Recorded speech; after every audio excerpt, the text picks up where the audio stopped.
mengajak para pemirsa untuk berbelanja di Fresh Market Bintaro. Akan ada cara sehat bagaimana memilih daging untuk olahan hari raya. Yuk ikuti saya yuk.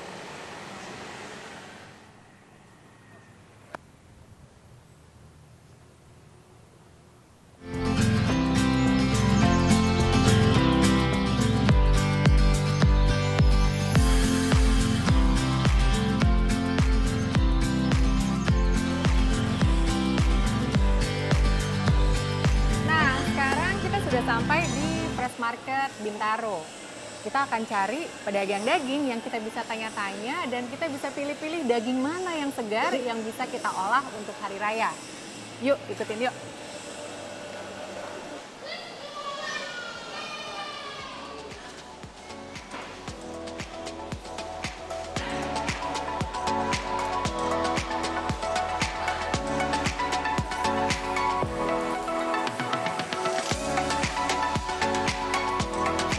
Udah sampai di Los Daging. Kita mau tanya-tanya sama Mas Dani, kira-kira daging seperti apa sih yang dianggap segar versi pedagang daging tentunya. Dan kita akan pilih-pilih mana yang akan bisa kita olah di hari raya. Mas Dani. Oh iya Ibu. Iya.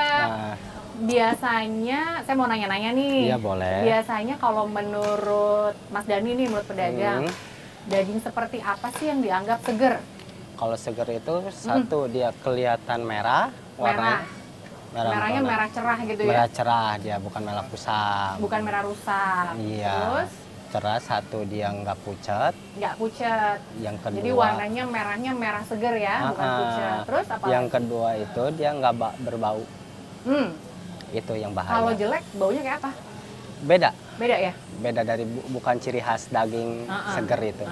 Iya, di situ Terus? dia ngebedainnya. Cara ngebedainnya. Tapi kan daging jual kan banyak jenisnya. Satu kayak khas dalam, khas luar, topset, ya kertakel, sengkel, kisi. Tapi rata-rata semua seharusnya kalau dia masih segar warnanya merah cerah ya? Iya, merah merona kalau bahasanya. Merah merona. Iya. Nah kalau misalkan dia udah nggak segar lagi, warnanya bisa pucat atau malah kecoklatan? Kecoklatan ya. Kecoklatan ya? Oke. Kalau dia misalkan yang baru motong, walaupun merah juga dia agak kehitam-hitaman, yang bagus. Gimana? Yang agak kehitam-hitaman. Jangan ada kehitam-hitamannya? Enggak, agak kehitam-hitaman. Agak kehitam-hitaman, oke. Jadi merahnya itu merah maron gitu dia. Merah marun, merah cerah, merah cerah ya? dia iya. Terus kalau misalkan kita pegang, teksturnya ada bedanya nggak? Yang segar sama yang nggak? Ada. Apa? Kalau yang disebut segar itu kan ada satu segar dari freezer, masuk freezer ya kan, ada daging beku di situ ya kan. Kalau daging beku itu kalau dipegang dingin dia kan pastinya juga kan. Kalau misalkan ada pun lokal esan, dia keciumnya pucat, baunya itu. Satu kelihatan pucat, warnanya dia agak gelap, agak coklat. Yang ketiga dia agak asam. Kalau misalkan kita lihat daging segar itu salah satu kriterianya atau syaratnya, bener nggak? Kalau misalkan kita pencet dia gampang balik lagi. Ya. Ada ya, kayak gitu ya. Kayak gitu. Jadi kalau gitu. kita pilih daging segar, yang pertama warnanya merah cerah, gitu kan? Cerah. Terus kalau kita pegang, kalau dipencet gitu dia akan kembali lagi dengan cepat, ya kan? Tapi kalau udah nggak segar, lama baliknya. Lama dia baliknya. Terus boleh juga dicium baunya gitu ya. Kalau baunya segar kayak bau khas daging sapi. Bau khas daging sapi. Berarti itu segar. Tapi kalau baunya udah mulai agak busuk, hati-hati. Hati-hati gitu ya? itu ya. Okay. Yang nggak diituin juga. Nah pemirsa, jadi untuk persiapan hari raya besok, ada baiknya kita cermat memilih daging yang segar dan juga sehat untuk kita olah untuk menu-menu lebaran seperti rendang ataupun semur. Yang pertama, kita pilih dulu daging sapi yang segar.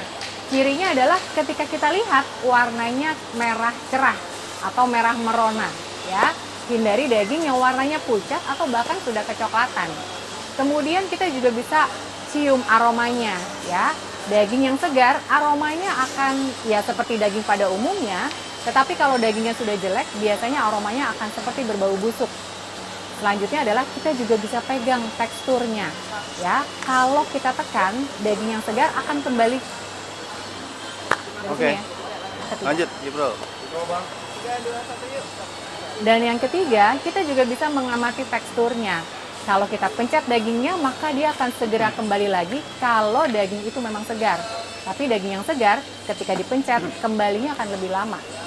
Kemudian, kita juga bisa pilih bagian-bagian daging yang mengandung lemak lebih sedikit. Tadi, misalnya di bagian paha atau khas dalam. Daging jenis ini ternyata kalau kita olah menjadi sajian rendang ataupun semur, ternyata juga bisa tetap enak, akan lebih teksturnya akan lebih lembut dan juga nggak pecah kalau diolah. Selain itu, jangan lupa ketika sedang merayakan hari raya kita makan banyak santan, kemudian daging, maka jangan lupa untuk juga melengkapi dengan makan sayur dan buah yang tetap cukup, sehingga akhirnya kebutuhan serat kita tetap terpenuhi dan kita bisa tetap terhindar dari resiko-resiko yang bisa timbul akibat makan banyak lemak jenuh. Nah pemirsa, demikianlah cara sehat yang bisa saya sampaikan bagaimana cara memilih dan mengolah daging sapi untuk hari raya. Saya Dr. Jualita Suratsari untuk Hidup Sehat.